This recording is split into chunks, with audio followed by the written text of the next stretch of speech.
Hiya, Cock. Just in time. I've got kettle on. Do you want a brew? Show me the way to the next whiskey bar. Oh, don't ask why. Oh, don't ask why. Show me the way to the next whiskey bar. Oh, don't ask why. Oh, don't ask why.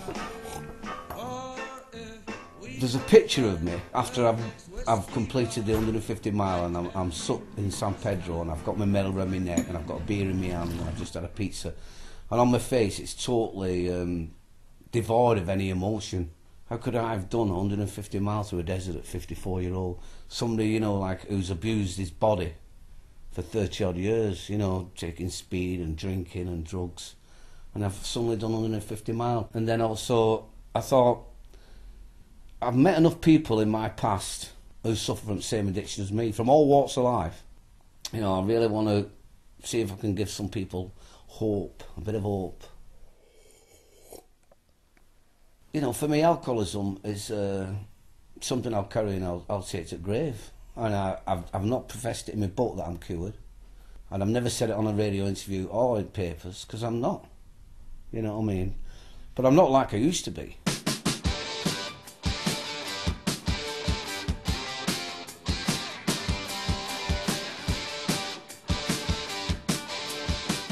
I think the Skinheads became a family.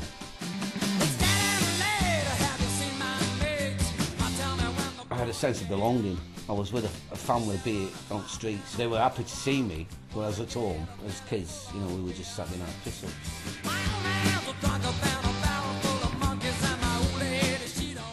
Fashion was always changing.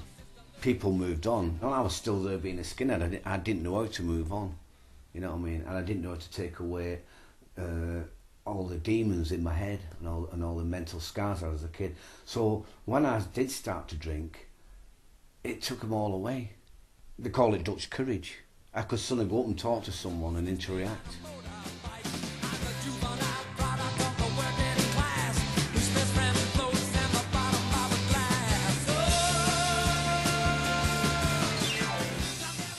The doctor turned around and said he couldn't sign me on as an alky anymore, because there's not many active alcoholics who've run a desert marathon. Plus, I mean, that's the only Atacama. I've done the Great North Run twice.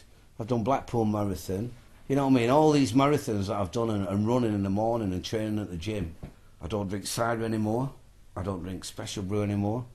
I'll drink lager when I go on it. They tried to make me go to rehab. I said no, no, no. Yes, I've been black, but when I come back, no, no, no.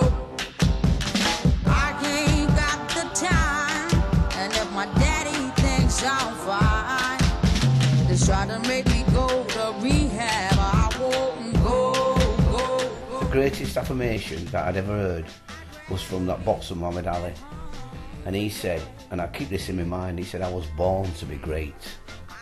He said, if I hadn't been a boxer, if I'd have been a bin man, I'd have been the greatest bin man in New York City. I'd have emptied more bins than anyone. And that is a good thing to have in your spirit.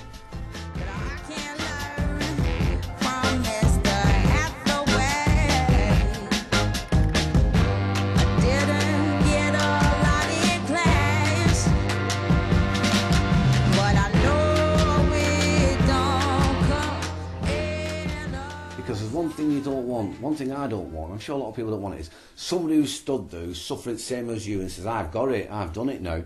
Because you think, well, bloody clever you. I can't do it though, but we can get there, we can get there together. Hope. I have a goal, to be happy, to smell the roses, to be content within myself, you know, looking all the time. And for me, the crutch that I needed was running. But that won't be everybody's cup of tea. It doesn't have to be. First of all, if you've been fed negatives all your life and you've had a bad upbringing and that, and it's left you mentally scarred, you've got to look that you are unique on this earth. I am unique. There's no other Billy Isherwood. There'll never be one after me. So I've got to make the best of Billy Isherwood while he's here.